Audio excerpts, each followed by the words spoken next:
Good evening, good morning, good afternoon, wherever you are in the world. Welcome back to a brand new episode of Social Convos. I'm here with my co-host Jean-Luc. Diego. Today we don't have a guest. It's gonna be the two of us, and I see a pool behind you, Jean-Luc. Did you build a new pool?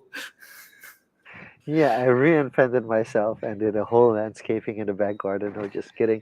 I'm currently on vacation with my family, and for that reason, we have a kind of a different setting. It wasn't really a struggle. It took for like 5 minutes to find a proper place at the pool to be able to join in today. And Well, one important thing, the internet seems to be holding out, so oh that's a wow, good thing. yes, yes. Compliments to the resort that I'm in, and the quality of the internet is exceptionally well. I did not bring my podcasting mic and my setup and everything, so I don't know how it would hold up with that.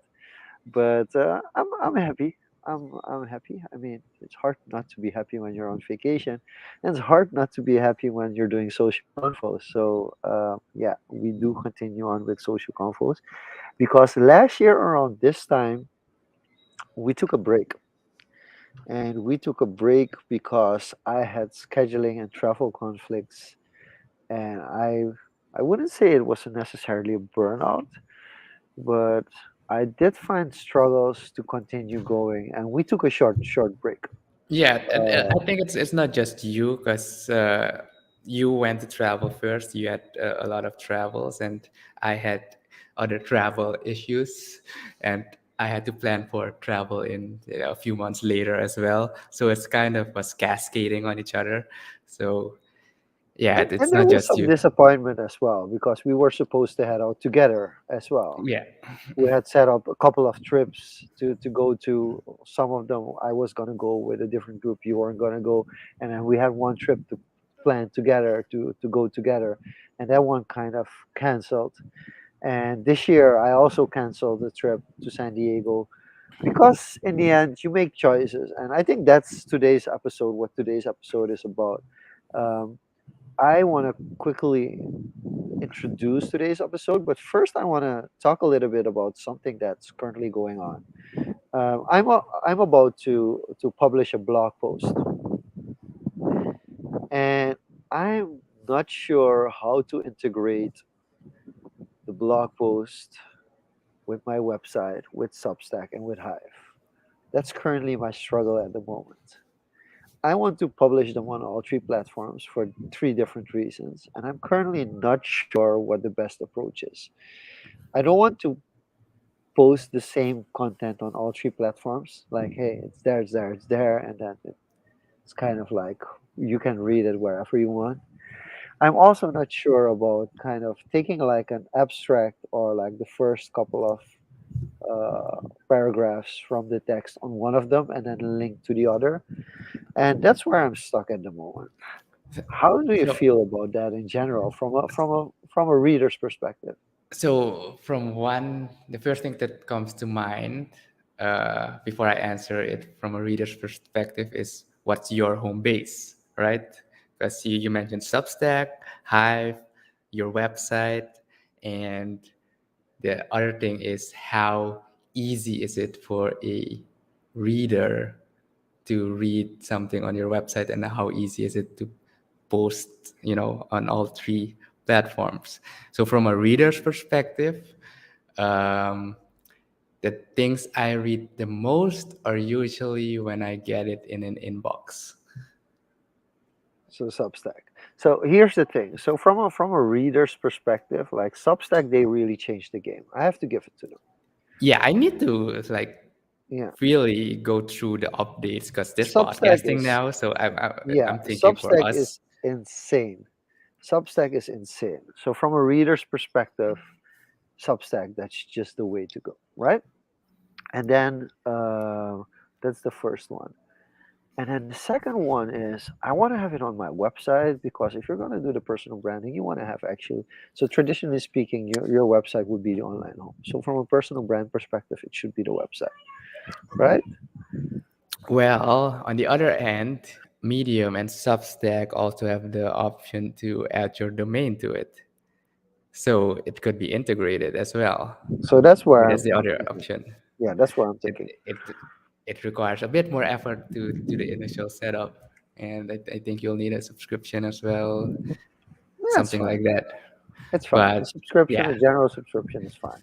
And then the other thing that um I'm really wondering about is like, and Hive is of course for the instant monetization, right?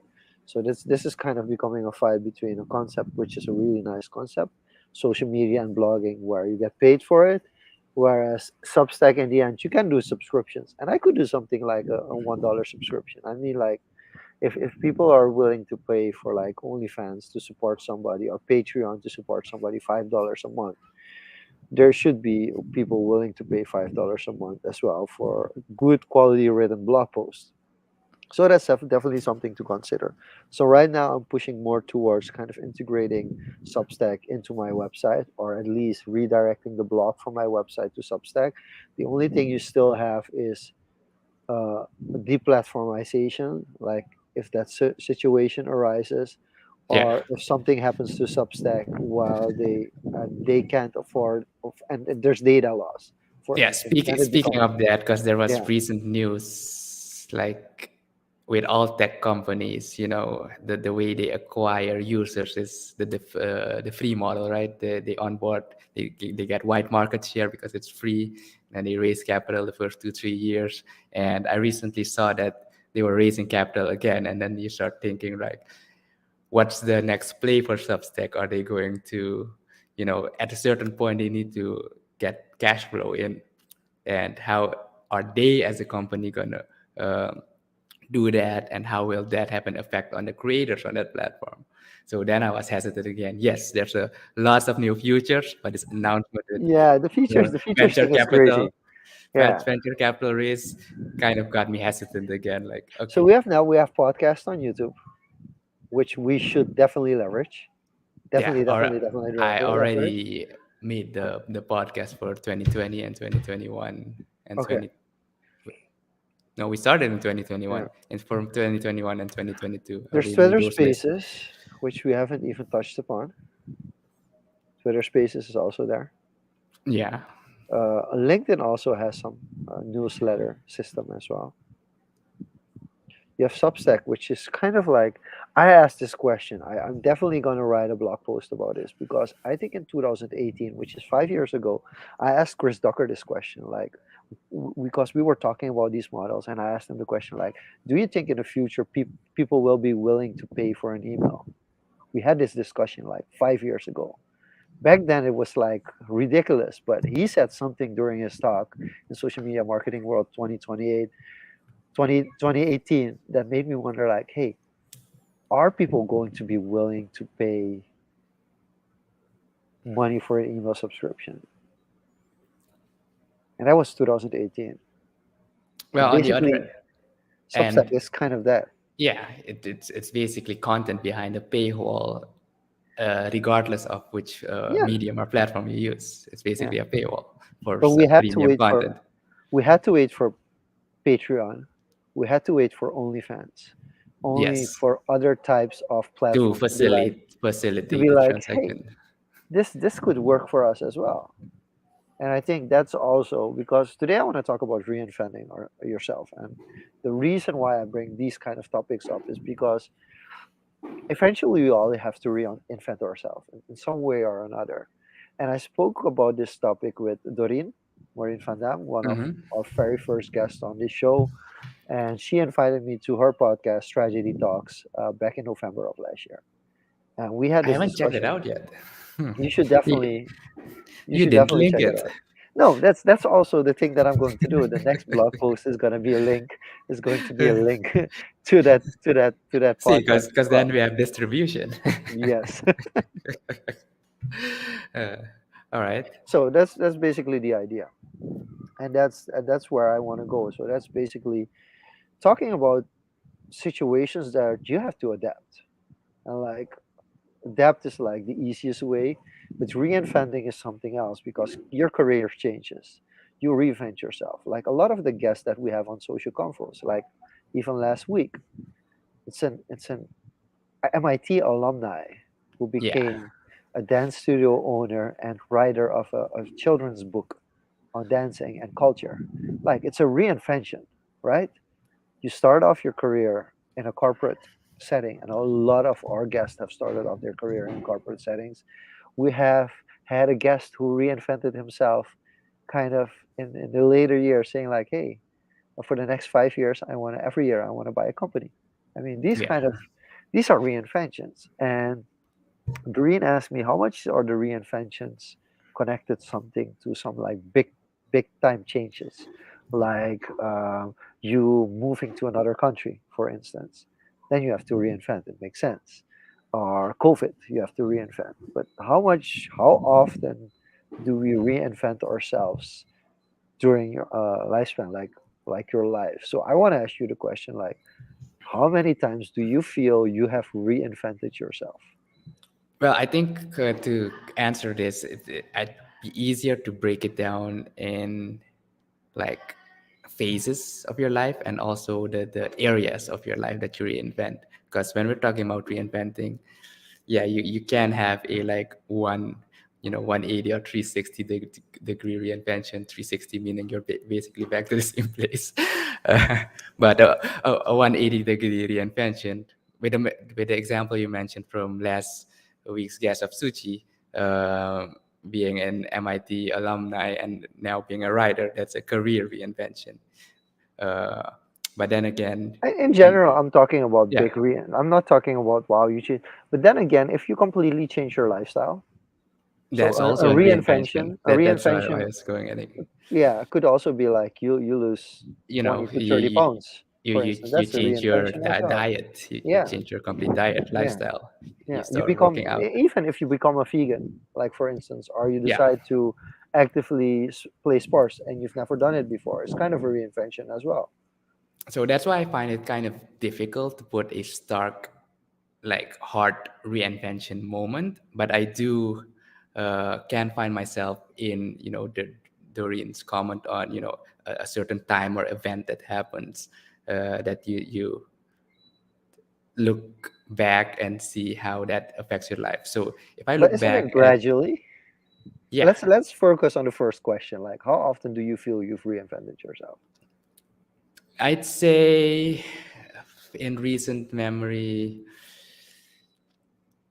maybe 3 or 4 times. And with recent memory, I've been since adult responsibilities.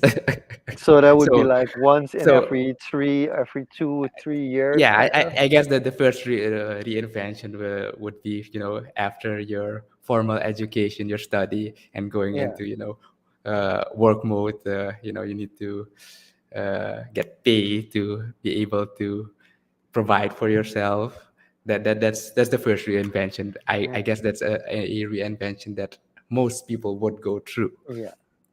Well, I And think the then first one would be going from middle from primary school to secondary school. I yeah, feel but that would be the first one. No, and I mean these like why I do want to jump into that one. I think we underestimate that, like skills, especially social skills that you build during those time frames that you can use I in later life. agree, but I want to cut it off right there, because the reason I don't go pre, I'd say adult or adolescent, that range. Yes, it's different phases of your childhood, your upbringing that kind of teaches you stuff about life, but that's also the period where you kind of develop yourself, you develop your brain, develop your habits, and that's part of the upbringing. And when I hear reinventing yourself, is you're already conscious of that upbringing, that's already embedded in your system, and then you consciously, based on outside forces or inward motivation, that's a conscious reinvention. So that's kind of how I want to frame that statement of you reinventing yourself. Because I read recently, basically the brain doesn't fully develop until you're at least 25 to 30. It's usually in that range that your brain fully develops. So that's why when after your 30s, that's actually prime time when you have your full cognitive ability to basically make yeah, certain decisions because you have all that experience and development under your belt. And I'd say it's the later phases in life that you get the stark reinventions, and that's why if you think about our guest from a few weeks ago, who's buying companies until Yeah. he's 80, that's big reinventions, I'd say. Okay, you're getting a preach from Danny for that one. I quickly jump into an earlier question by Gregory. Like we were discussing like cross-platform, and his question isn't it common practice to cross post all content on all platforms? I, I used to do that, and then one of my reinventions at a certain point was I realized like people follow or connect with me on different platforms for different reasons.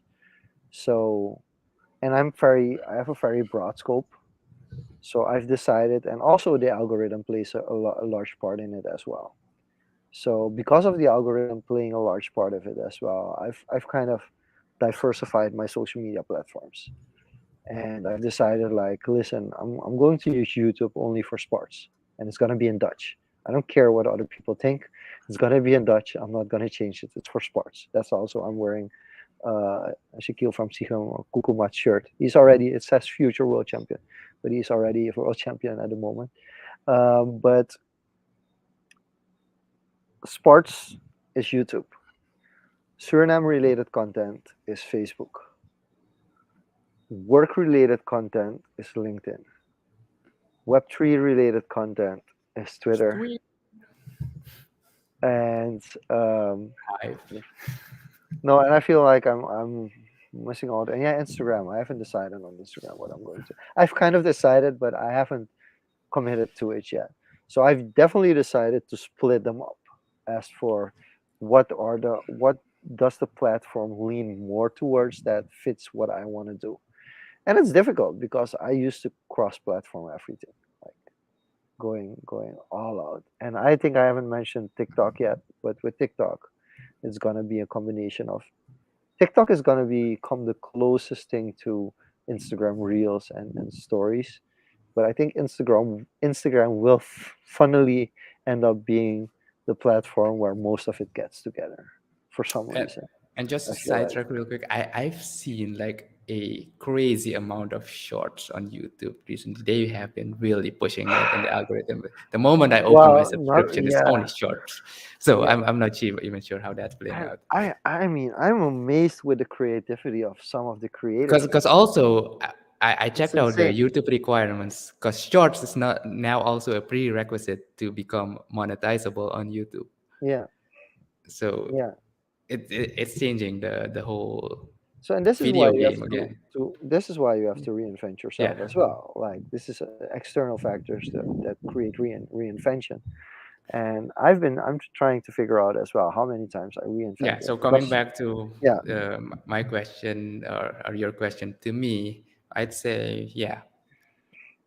For if I go through the life cycle, start after university, start company, start trying different things, exploring different avenues. So Uh, how did you have to reinvent yourself from that's an interesting topic. Going from working for a company to founding your own company. How is this that reinvention? How did that shape? I I went straight into. I didn't work for a company, so I wouldn't call it reinvention. I'd say reinvention or evolution from a study mode.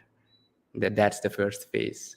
Um, how did that happen? It's a lot of trial and error, a lot of putting yourself in that uncomfortable situation of actually engaging with people, going for meetings and nothing coming out of those meetings. It's basically just trying, and then you start to recognize patterns and see what works for you. And it's basically, as you put it so often when you say talk to young entrepreneurs, show me your first 10, 100 sales, right? So that's the first phase you're going to go through. You have to build some kind of pedigree. Like even if you're not like if even if you're like a non-pedigree entrepreneur, you have to build some kind of Yeah. pedigree. I find it interesting because in this sense we're from different generations. Um, Yeah, to be honest, that's where like to never talk about our age gap because we never feel like there's an age gap. But this you is definitely a old. yeah, this is definitely a generational difference. So I'm gonna explain why, and then I want to hear your take on how you feel that has changed, why you feel like the current generation doesn't well takes the leap of faith where we didn't. Even though a lot of my generation are entrepreneurs, we often start working for a company when we graduate. Um, in Suriname, at least, it's often because our parents have a company. So basically, the first thing you do is you kind of start working for your parents' company. Well, also you are a kind of in a unique situation as well Yeah, compared to many others. many others. Yeah. Yeah. So if it's like you're gonna take over a company or are gonna start your own company, it's often that you kind of start working for the family business. If you don't have the fortunate situation that you're able to do that, of course you're gonna work for a company and then try to work up the corporate ladder. And then when you're kind of financially independent enough to make that jump, you make the jump. That's in general like the conception that most of us used to have when we came out of college or went to university and graduated. It was like, okay, let's build up our track record and our job record through working at different companies, building up, getting promoted, and then at a certain point, when you have the financial leverage, when you have leverage in different aspects, you have a certain skill set, you have the network, you're able to start your own business. Like that's the general, or you go to your family company and either you move your way up until you're like C staff, or you start your own thing, which rarely happens. um, I had that from a very young age. So by the time I was 25, I had started two businesses aside from working in a Yeah. family business as well. Not necessarily successful businesses. That's something that people also misinterpret.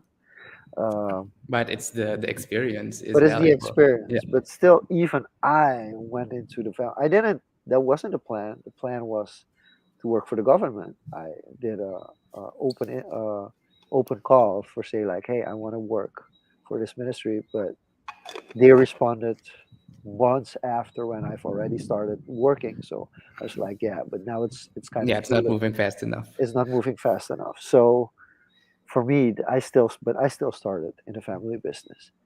And for you to just kind of get your degree and say like, I'm gonna start my own business, like how what do Like you think the biggest change was that that's kind of like a normal no, thing like now? I'd say one to answer your question from my situation, and the second one, what's changed in the generation. So my situation, the trigger moment was basically during and I think I've told this story before, but during my um, thesis project, that period, I got approached by a senior. He was working at an IT company, and they were recruiting. And he's like, "Yeah, you might be a decent fit for the company. Why don't you just come in for the interview, right?" And that was one. And prior to that, I also had issues with my thesis project getting approved because I applied to you know, a big company, a corporate company here for the thesis project, and it had to go through some bureaucracy. And I even had, support from one of the teachers that, yeah, a recommendation, but it still that didn't get through. And that's the moment I decided, all right, this bureaucracy wasn't for me. I gave it the middle finger, and that kind of drove my approach into the going into the interview in this IT company. As in, all right, I tried the other way, being nice and going through the systems. And when I went into that interview, I switched the mode. I'm gonna go from a personal approach, a more aggressive approach, and that kind of I'd say fell into good graces with them because they wanted a follow-up interview and they eventually wanted to hire me, but I rejected it because I was still in my thesis project and I already was planning to start my own thing with my brother. So kind of these trigger Interesting, moments build interesting. upon each other. So it's kind of like the situation where we were taught this is the process, and then you would have to learn the process better and to enable to Yeah, get so better I tried to chances. go through the process as Yeah. it was intended, and it didn't work out the first time. So I gave it the middle finger, and I said, I'm going to do it my way. And with that mind shift approach, kind of got So me there's a into going. duality in that. Like I feel there's a pretty much a duality in that because on one side, a lot of these bureaucratic processes are complete BS. Like Yeah. they factor in certain situations that are not at all relevant. But and then you have people that understand how those processes work and they benefit the most because they understand how the process works.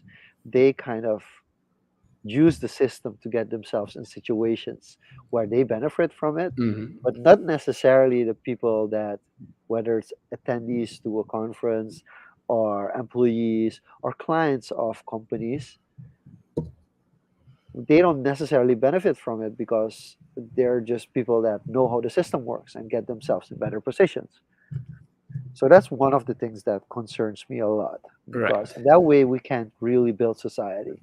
Right. If the system is broken and people avoid addressing the issue that the system is broken, then on the other hand, you get a situation where you have a generation that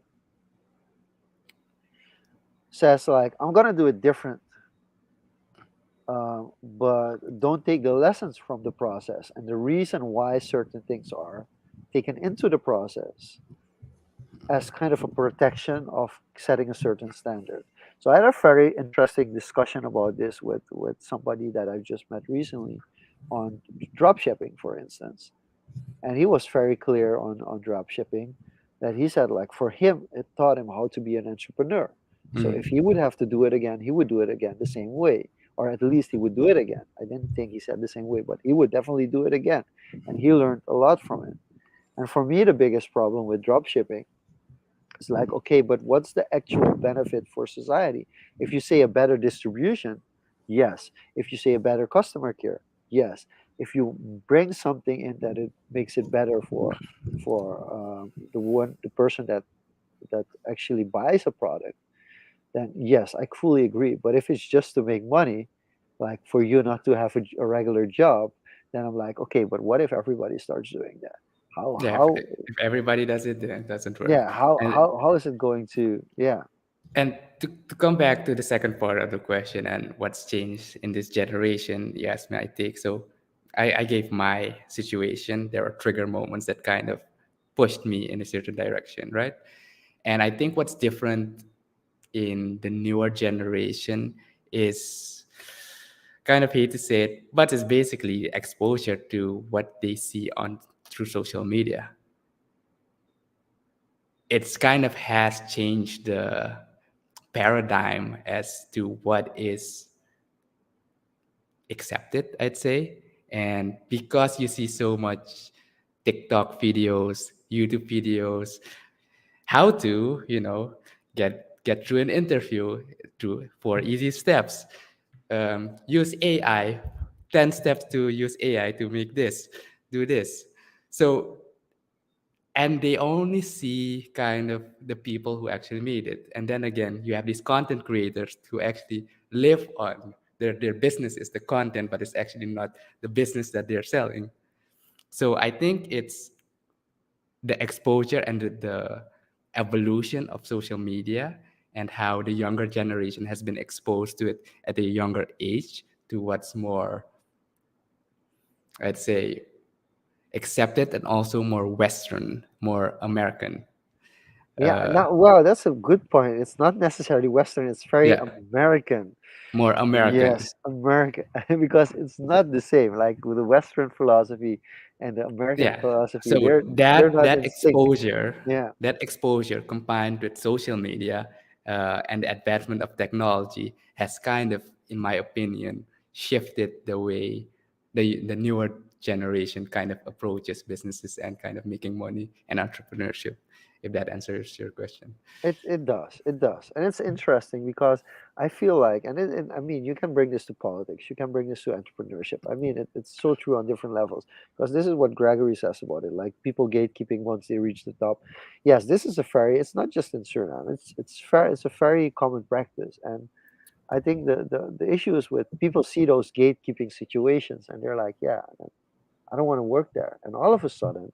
Nobody wants to work there, and the company is going through like a branding crisis, saying like, "Hey, why can't we find qualified people or do no longer qualified people?" Because I find that very interesting as well. You have to be out there to see what's there, and this is true for a localized situation, for a global situation. If you don't know like what's outside of your scope, you're gonna base your views on your surroundings, and from that perspective, um, like the newer generations have a much broader scope of what's possible because through the internet, you kind of see what's going on in Asia, you see what's going on in the US, you see what's going on in Europe, and it's not filtered through the landscape, the traditional media landscape it was once filtered to. Yeah. Whereas older generations are much more, and this also a duality, older generations are much more to like say like, hey, I get my news from a trusted source. Yeah, And the but younger also generation it's is going to more be like, localized. yeah, The it's media is also more localized. it's much more localized, it's much more curated, like mainstream traditional media even online is much more curated than if you go like fully independent. um, and that brings a lot of issues as well because there's a duality there as well. Once the older gen- one for one the older generation has no idea of the information that the younger generations are getting. But secondly, the younger generations are also getting a lot of misinformation or incomplete information as well. So that duality is kind of like, and nobody's addressing that. It's kind of like, and I addressed it recently um, to one of the professors. There was a professor from the University of Utrecht in Suriname talking about loyalty loyalty of your employees from pretty much an economic perspective, like and how loyalty of your employees plays an important role when you're going through difficult situations, like difficult economic situations, COVID, but other difficult economic situations as well. And the question I asked them is like, one of my friends, Bastian, did a research in the Netherlands, and that stated that the average 18-year-old Dutch person, the average 18-year-old Dutch male spends 8 hours and around, I think, a little over 15 minutes, but a little over 8 hours a day consuming media. Hmm. Yeah, that wouldn't necessarily mean online, but yeah, Yeah, mostly consuming media. online, but consuming media like 2 hours a day on YouTube. Like that's average for an 8-year-old Dutch man. It's 2 hours a day, at least 2 hours a day on And YouTube. compared And to then females, I don't know, but he that yeah, one that's what I remember from the research. statistics. Yeah. Uh, so that's for me was very interesting. And my question to the professor was like, "Hey, but have companies adapted their strategy on a work environment based on the fact that everybody that comes in new has like a workday worth of media consumption? Like, how are you factoring in the media consumption within the business? Because either way or not, they're gonna have the need for. I see it with my children. My wife and I have the discussion all the time. There's a limit to the amount of videos that they're allowed to watch every day because they get addicted to it. And once they get too addicted to it, it Yeah. becomes an issue, right? Like, And I mean, the algorithm feeds off of and that. they watch Minecraft videos the whole freaking day. So it's insane. And Yeah, then I have the same thing with my nephew. yeah, it's like, but and now the interesting part is I made a monetization effort, so now they have to do tasks at home, and doing different tasks, they earn a little bit of cash. And once the cash reaches the point that they can buy the game, they can actually purchase the game themselves with hard earned their own money. So putting a kind of a monetary system in place as well to get them at least a little bit knowledgeable about things cost money. And this is how much effort you have to put in to actually get something. But they watch way too much Minecraft videos.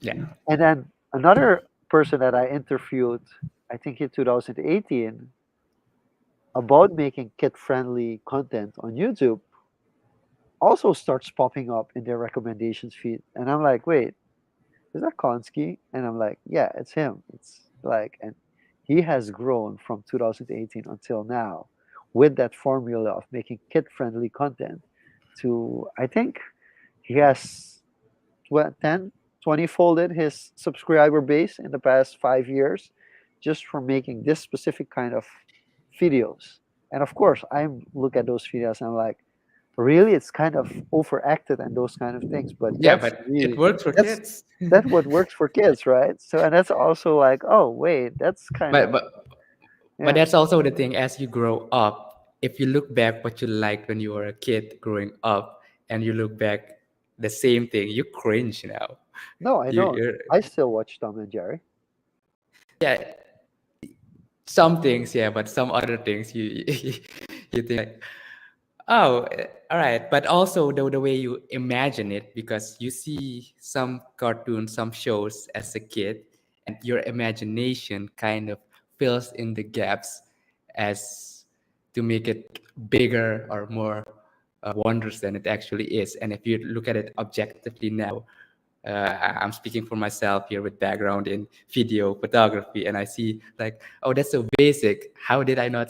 How does it look better when I was a kid, right? So No, that but evolution also plays a no, role. but that's I think that's what made South Park a success as well. Yeah. It's kind of it's contradicting No, that idea of like if it has to always involve because no, sometimes but content South Park, yeah what I think what made South Park a success, it was tailored to an adult audience and with adult language and adult topics in a paradised kid-like animation. So that's why I think yeah South yeah Park it worked. works because it takes a different target audience and I feel like okay to get back to the reinventing part because we have people from all across the world joining in from Indonesia as well. Thank you for joining in, Ruiz. And Ruiz is much of a reinventor himself. So I think what's the interesting topic about reinvention is that it's kind of frowned upon in the sense I that if you reinvent yourself, it's always like people feel there's a catch to it. Like it's what not when you it, say people like yeah. In general, and you can kind of the you can bust that myth, for instance, if you feel like that's not the case. I I don't feel that, or I haven't observed it enough that they frown upon it, because like again, reinventing yourself can Yeah. happen in different areas of your life, and mainly we've talked about career and those kind of stuff. Like Ruiz, for example, is in Indonesia right now, and that's a whole different experience culturally for him, and also being at the in the other side of the world. Um, Also seeing similarities kind of broadens your perspectives. When I went to New Zealand, that kind of was also a certain degree of reinvention, because you kind of see other things, also living somewhere else. Because I kind of live like a full-blown student, had your budget and everything, make do with your monthly stipend or whatever you had. But coming to back to reinventing yourself, there can be certain triggers, as you said, that lead to a reinvention. Some external, some internal. External are like COVID, moving to another country. These are elements that These force are you big, into like getting reinvention. having kids. It's Yeah, like having kids, yeah, it drastically shifts the trajectory of your life, especially if it's unplanned, right? On the other hand, yeah, okay, definitely more. But even if it's planned, it's still yeah, yeah. On the other hand, sometimes it's also conscious reinventions based on knowledge or information that you've gained through education, through reading a book. I have reinvented myself quite a few times thanks to some books because it changed my perspective in how to approach things. Atomic Habits, it's one that quickly comes to mind, and how to build habits, and that's kind of how I feel the workout system. I'm kind The 4 hour week was one that's heavily influential to me. I did the audiobook in I think 2013, but I read the actual book 2017 or something, and that kind of, after reading it again physically, that kind of shifted me again. So as you gain experience, as you gain knowledge, as you gain insights, it kind of also forces you to think different. I'm actually reading The Creature from Jekyll Island right now, and this is giving me a totally different perspective on how the whole banking and monetary system works. These past 5 years, I was already skeptical on it, but reading this gives me another reinvention. So, Yeah, because you're financially, that the financial reinvention is also something that is going to become a more of a general topic as life goes on, and these all these situations keep happening, yeah, and inflation goes out through the world. Definitely there's a financial change that comes, and also a lot through books. I mean, for a lot of people, rich dad poor dad is kind of like a game changer for them because they approach yeah, life in a different I, manner. And it also depends on your upbringing, how you were brought up, how important is money for you, what role does it play. And I think that's a very interesting perspective, that there's a context to which your reinvention takes place. so I definitely believe that. So Greg has a question Yeah. based on that. So looking back, have the conscious reinventions been more effective than the unconscious ones, like atomic habits versus COVID, for example? How is that I for think you? I think it's different for everyone, and it's very situational. Because for me, if I look at COVID, it's like it didn't happen aside from not going outside. Yeah, for But introverts, COVID wasn't yeah, really right. that hard. It was And hard, but it wasn't that hard.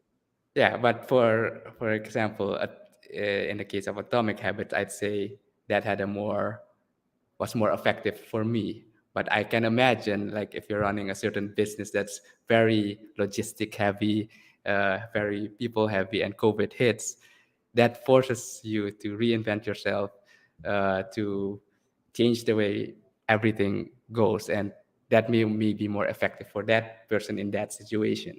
So I don't think you can compare it as much. It's very contextual on, in what mindset and what space you're in.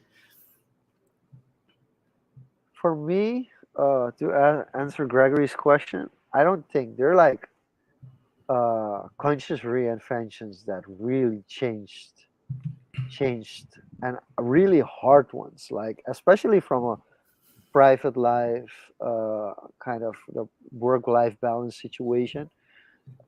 Me deciding to say like, hey, 6-8 in the morning, 6-8 in the evening, or like blocked, and or those are really conscious decisions, and that really shapes and how your relationship builds with with with your family. And I think it also differs for people, like how were you brought up. People, I think one of the things that a lot of people underestimate is the importance of family relationships, importance of having a healthy relationship with your parents in one way or another.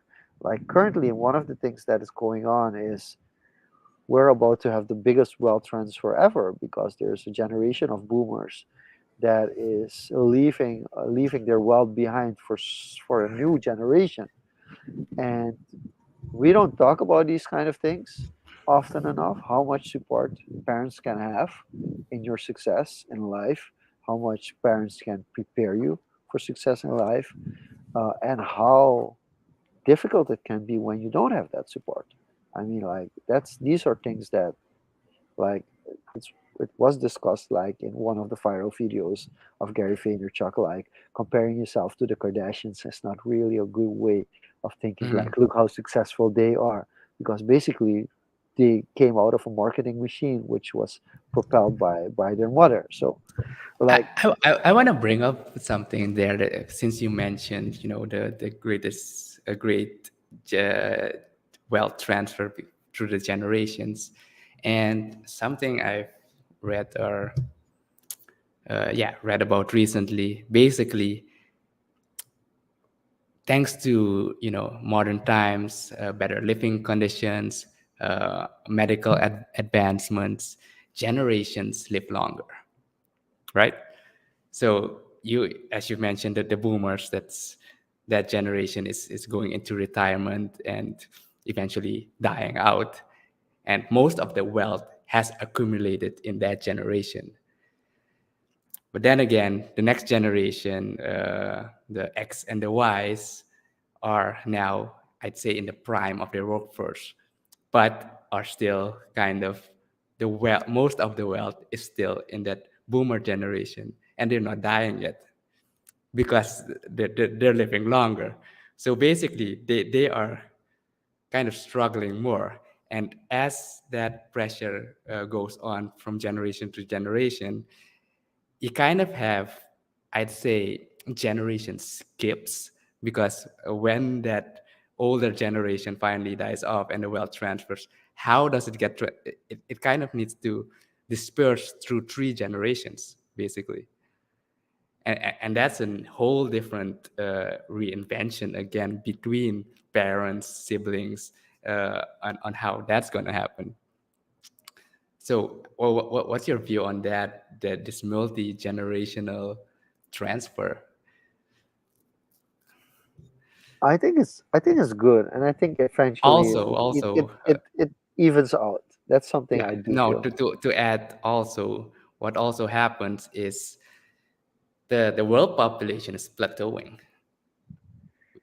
We've hit 8 billion, around 8 billion, rapidly in the past 100 years, There's and a it's, nuance into that as well, yeah, because but it's still growing rapidly in some parts of the world, and it's it's still completely growing. declining in other parts of the world, right? And it's declining Uh, and plateauing in mostly the developed regions, such as Europe, modern Europe, the US. Japan is a prime example of that.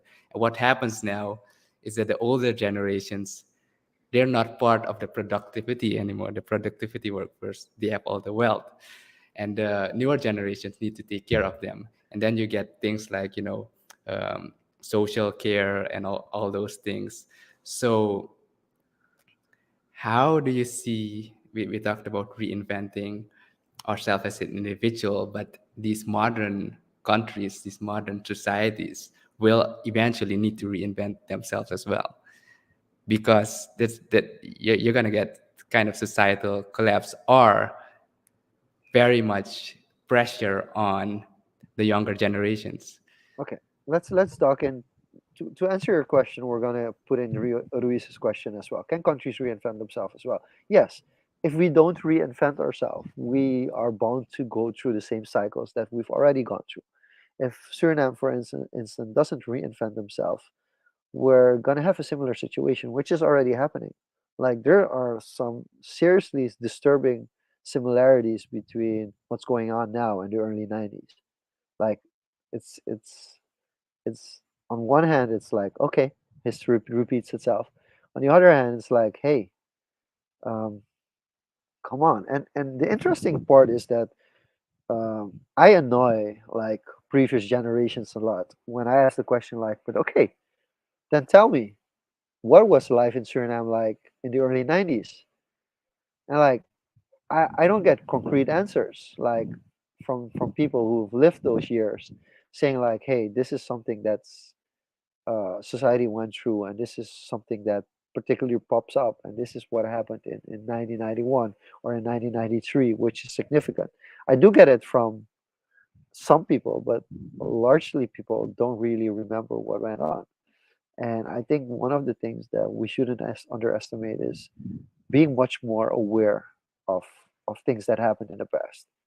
I'm not a big history buff.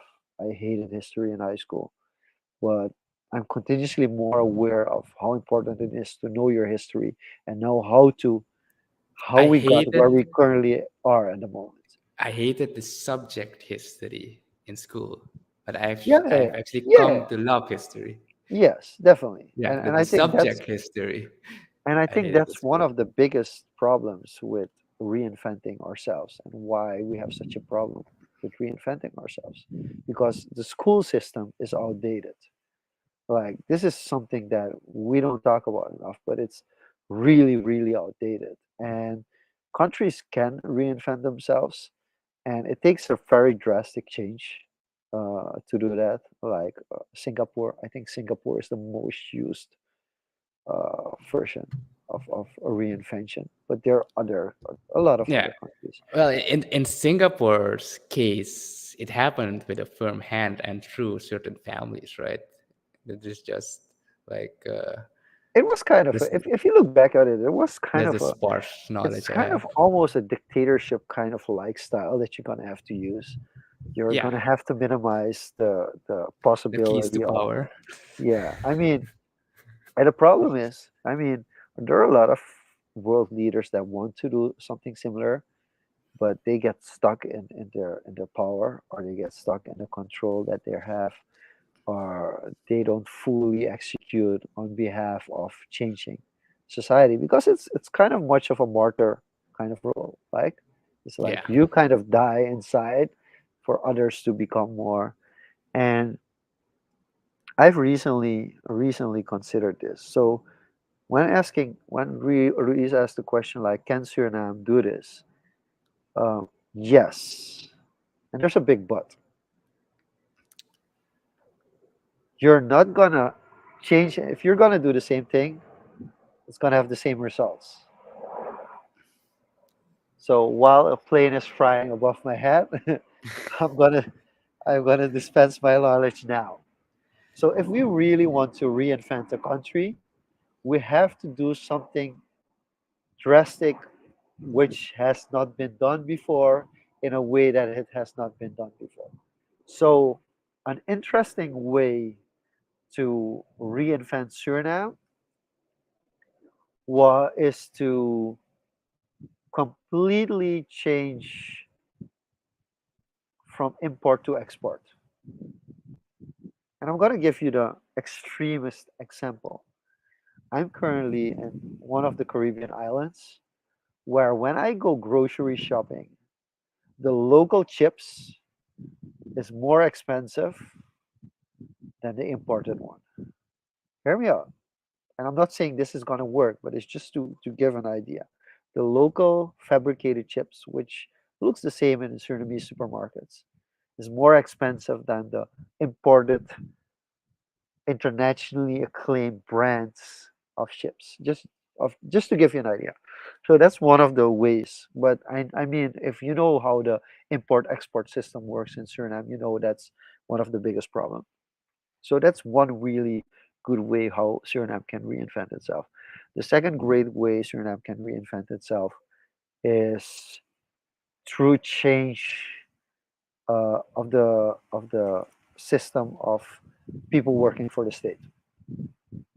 Like we know that's a big issue. We know that there are too many people working for the state to make it feasible. The salaries of people working for the state are almost as much as the income. well, I want to Um, quickly yeah. interject them. You're Okay. mentioning the house, and you mentioned before Yeah. there needs to be a martyr individual.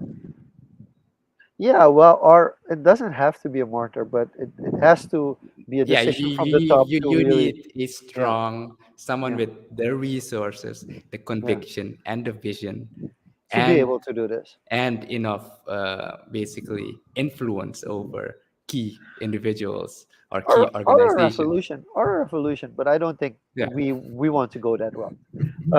So the second one that's like when we're talking about reinventing Suriname is actually a much known one. There are too many people working for the government. And here's the interesting thing. Um, Often, um, it's going to be a discussion like, how are you going to be able to do that? Like, there are concepts like the Dutch use the Melkertbane. where they kind of took people who worked for the state and kindly slowly transitioned them into the private sector. In this way, I wouldn't call it a success because as soon as that Mr. Melkert left kind of the state and stopped working for the state, they kind of transitioned it out and it was done. And it was kind of uh, taken out of the system. So it didn't necessarily work. And also the issue there that you would have is like if it's the high quality employees that work for the government who deliver good work, you're only weakening the government.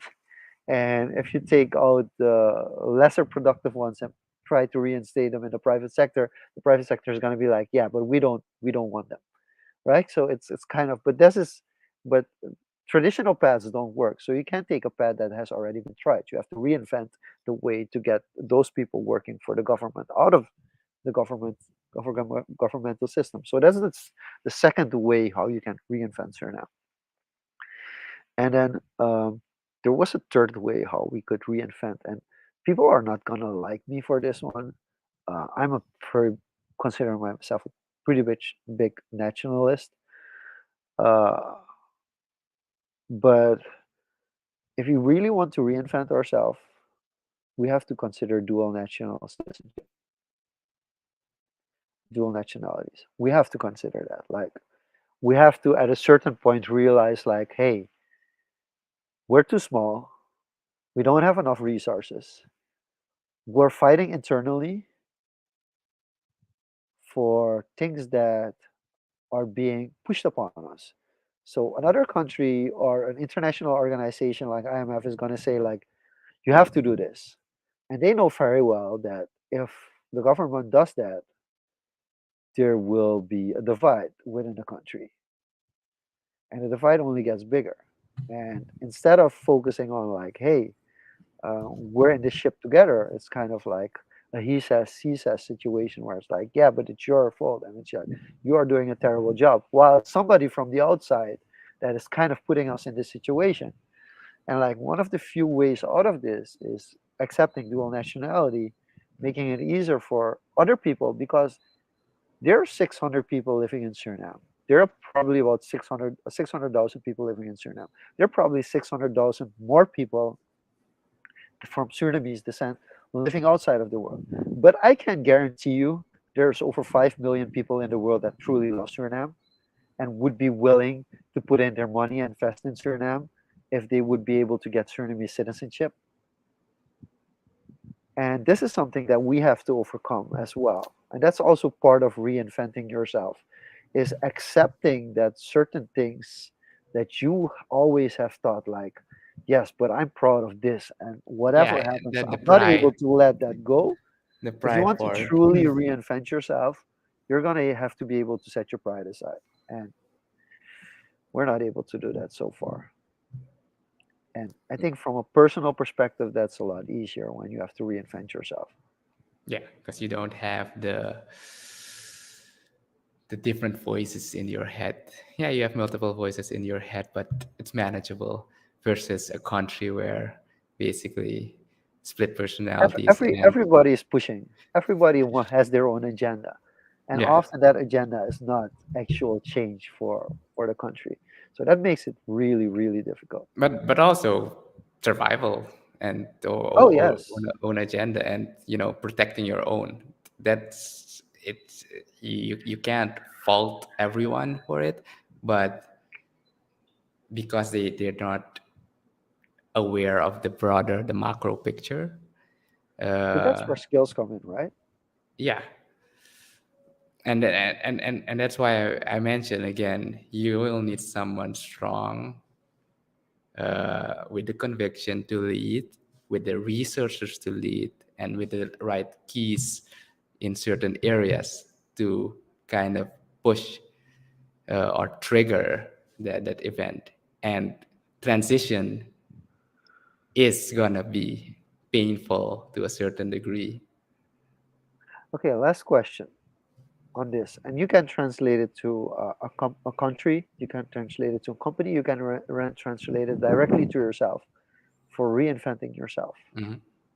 How much of a role do you feel getting help plays into the success of the reinvention?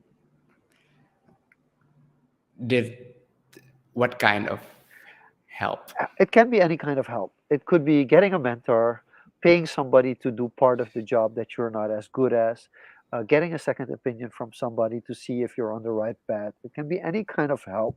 It could I be Yeah, having a partner that does something that you're less good at. But when you reinvent yourself, how important is it to get help, get support? I would frame it as the support is helpful, but I think more important, since you mentioned some examples like mentor, is having a mirror, a soundboard to kind of bounce back what you're trying to do and kind of keep you accountable to what you're actually doing. I think that's going to be the biggest help aside from the actual um, doing the stuff. Of course, that helps, but I think that's the most important factor to make sure that you stay true to why you're reinventing.